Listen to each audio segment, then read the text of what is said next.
friendly in the way they serve up the data. So that was critical.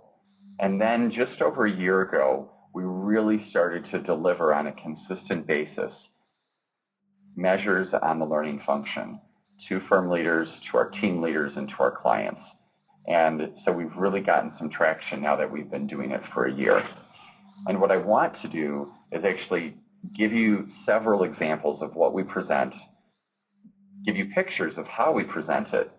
And what I would tell you is I think that the key here is the questions that we ask. So as you see these, think about what are the questions that you need to ask to help your learning function be more effective and to help your business leaders make better choices.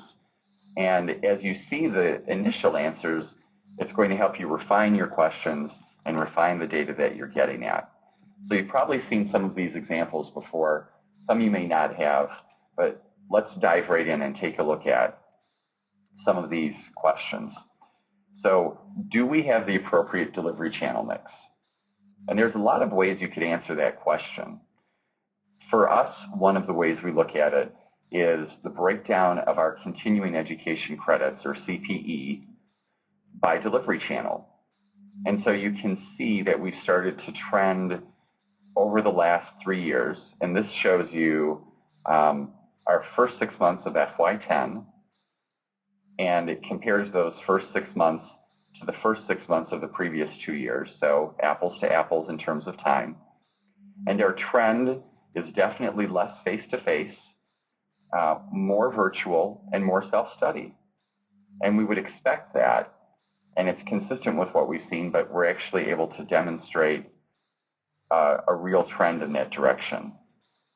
And seeing that general data has us take a look and say, all right, are we really best managing those delivery channels? And again, we're looking at it by CPE. You might choose to look at it in terms of the number of courses that you're offering in an area, or the number of courses at specific levels, or the delivery channel by level, which is the way that we slice it. So are we putting the right level of person in the right delivery channel? And what we tend to do, our data shows, is we put lesser experienced people together face-to-face for longer periods of time, because that helps us invest in that cultural capital and build that within the organization. So as we look at this data and we break down into these subcategories that I'll walk through, the nationally developed and delivered face-to-face, those are programs we have to have people travel to. So we really want to see how much of the mix does that make up. And we can see we've gone from 43 to 29%. So we've dropped that by about a third over the last 2 years. That's where we do want to be. Nationally developed but locally delivered, people attend in one of their 50 local offices. And then locally delivered and developed, we have some experts who, outside of the national team, develop learning and delivered in their local office. We also see a significant uptick in what we call nationally managed external, which most of us would know as some of our outside off-the-shelf content. So we have several vendors that provide off-the-shelf content, typically targeted toward our younger professionals. And we can see there's been a significant increase from 10 to 17% over the last couple of years there. We've kept our local external content pretty flat. In the last year, there was a spike in that from a couple of years ago, and we're digging to understand what may have caused that. And then, of course, you can see the movement for the national virtual sessions from 6 to 14%, over double increase. I'm sure you're all seeing that in your organizations as well. So having this data helps us see, are we making the right choices there? Another important slice is one that Knowledge Advisors helps us look at. How's the learning effectiveness comparing across our clients and across delivery channels? So as we look at our client line, so we have advisory, audit, industry, leadership in business, and tax. And then we compare that to the metrics that matter benchmark. And we also have that for our delivery channels. So we can see each bucket and try and understand where we're doing really well and perhaps the areas that need the most attention. Now, the good news is that all of these fall within the range of yellow, as Knowledge Advisors calls it, meaning it's within the acceptable range, that there's not a significant deviation, statistically speaking, from the benchmark. So we're in the right range. Most of them are just slightly below the benchmark. A couple are at or just above it, but it does allow us to see where we perhaps could improve the most. We can see tax consistently tends to be the strongest, and that some of our industry learning, although still good, is an area where we could focus.